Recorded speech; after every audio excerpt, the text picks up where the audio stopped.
Okay, so the first of the 4 steps is data. Take all the data you got in the question, okay, and take it into account. I'll show you what that means in a second. Okay. Secondly, you're going to need to form the parametric equations. Okay, you're going to have to get an x equals something, right, in terms of the p's and the q's, and you'll have a y equals something in terms of the p's and the q's. Okay. Now, based on that, you might be able to guess what the third step is. If 2 is parametric, then 3 is Cartesian equations. So you want to take those 2 parametric ones and you want to combine them together and eliminate the parameters in so doing. Okay? And the last step is restrictions, the very last step. Okay, so let's go through it one by one. Now, data, let's have a look at this thing. 1, 2. These 2 lines are really actually giving you a lot of clues, right? But it's a matter of us seeing where those clues are and actually putting them into a form that's useful for the question. Okay? So let's start with some nice easy ones, okay? Out of this, x squared equals 8y. You can already know a piece of data, right? Namely the focal length. What is it? 2. So from there, I get a equals 2. Okay? Now, chord PQ passes through this point. So that says a lot already, okay? Now, P and Q, they've kind of just implied what those points are, right? So from here, I would say, well, point P, right? It's got to have some kind of coordinates, and I need to work with those. So what are they? Generally, we'd say 2AP, AP squared. Well, we can do better than that because we know what A is, right? So instead, I'm going to have 4P, 2P squared. So far, so good, okay?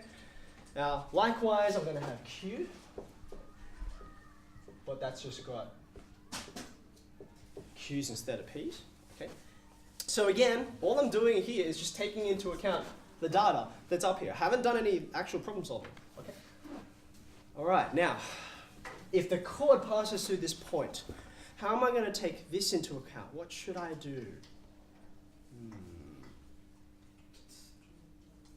If a line goes through a certain point, that geometric property, algebraically what it means is the equation of this line should be satisfied by this x value and this y value.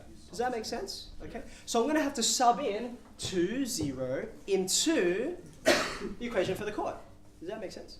Okay, now I've sort of been playing a little bit fast and loose, and I've just been saying, oh, here's the equation of the chord. You have learnt it, okay? But let's do this the full proper way. Let's derive the equation of the chord. Given that, these are our 2 points, okay? So how do I do it?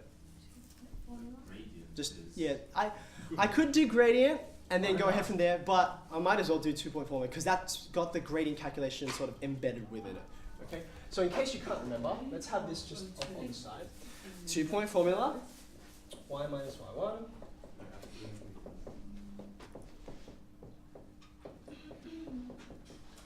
Okay, so let's go ahead and go through it. Now, the way that I do it is I think about, okay, just call one of the points 1, the other point 2, it doesn't matter which one's which. But because this x1, y1, this x1, y1, they just reappear, right? I'm going to write all of those bits first off of this so I don't get my bits and pieces confused, okay? So if this is x1 and this is y1, okay?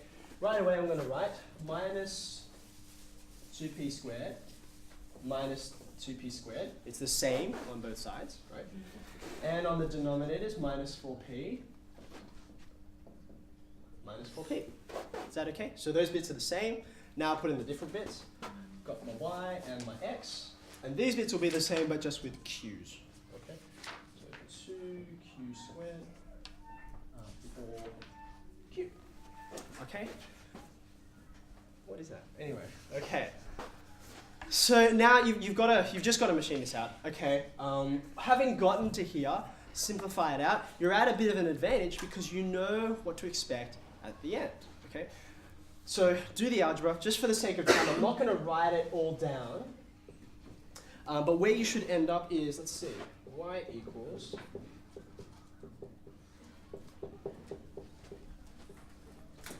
okay? And you could have the 2pq over the other side, that doesn't matter, okay? So don't forget, you do need these lines in here, and you'll see when you get a question like this will be worth like 3 or 4. Where do those 3 or 4 marks go? Part of it will be in this proof. Okay, so don't just jump there. You've got to have 2-point formula. Okay, now, what was the point of me doing that again? Why did I bother deriving this equation?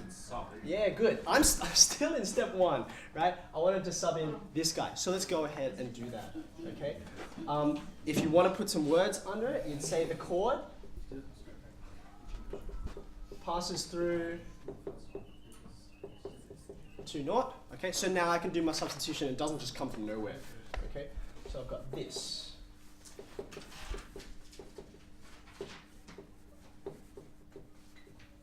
Okay, the half and the 2 in the middle there, they cancel. I can bring that 2pq over the other side.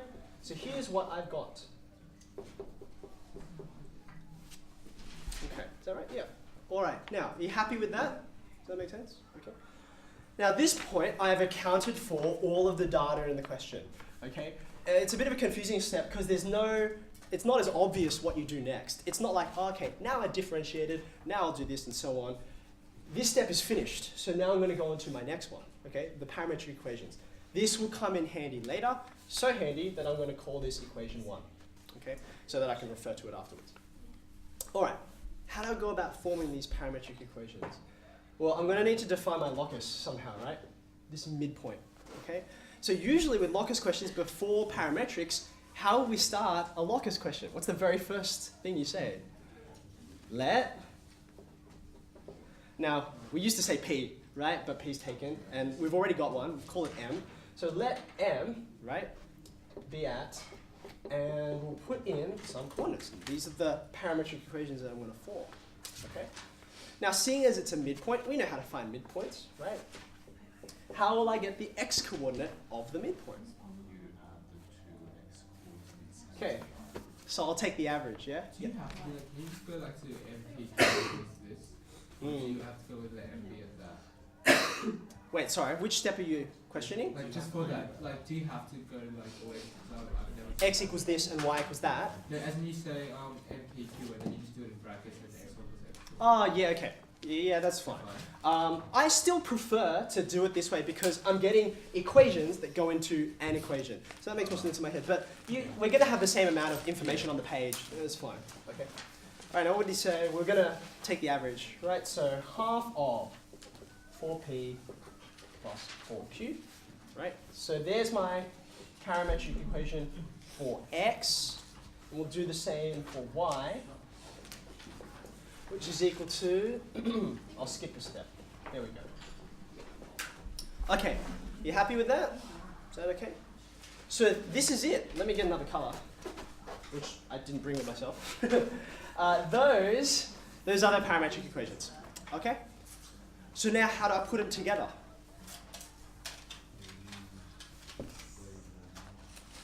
I am going to have to use this in a second, okay? When I look at these, how am I going to put them together? It seems like it would be easier to go from this one to this one, because from here to here, I take the square, okay? Whereas in reverse, it's kind of weird, okay? So let's go with this x equation, right? I'm going to divide it all by 2, which gives me this, right? So now to get this toward the y equation, I've got to square. Okay? So square both sides.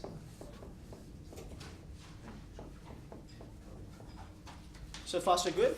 And that's why you can see why we went through all this effort at the beginning, accounting for the data. So we could get this equation, which will be super useful in a minute. Okay? This guy here, what's that? That's y, okay? And this part here, 2pq, is p plus q. Okay? Plus p plus q, right? But we already know what p plus q is, right? We worked that out just up here. Okay, so I've got x onto all squared equals that. Now I can finally get rid of all of my parameters.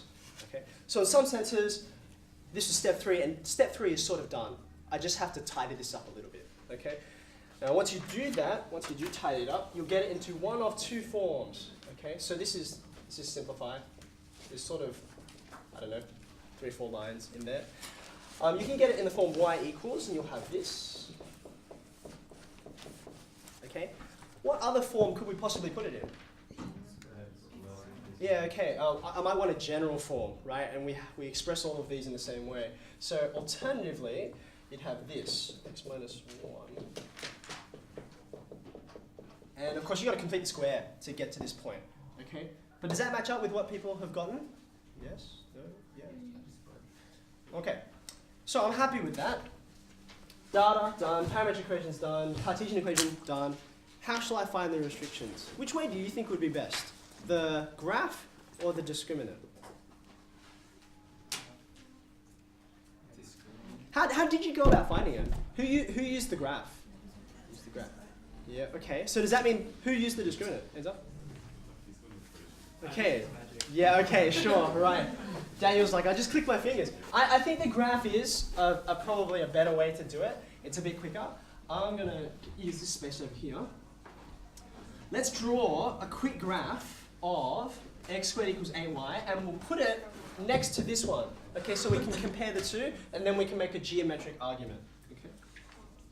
Wait, do you actually have to draw like a really legit graph? You have to draw a graph that's good enough to argue from, right? So if, for instance, like, It's kind of okay. just draw a graph where one of them cuts the other and then just do the graph. Well, I mean, it does have to have the critical points that I'm going to talk about, the domain that I'm going to argue about, that has to be good enough on there that I can look at the graph and say, oh yeah, that's 0, that's 4. Like, it's not like -2 or something like that, okay? But no, it doesn't have to be beautiful because the question does not say graph. We are just happening to use graphing as the most convenient tool to find the answer. Right, so here's what you want to end up with, roughly. X squared equals 8y. That's kind of a fat looking thing, right? When you see that coefficient on the y, the bigger that is, the wider the focal length, okay? So that's why I've drawn it so wide. Now, when you have a look at this, let's think about, you can use either form, okay? And you can read off different things from each form, okay?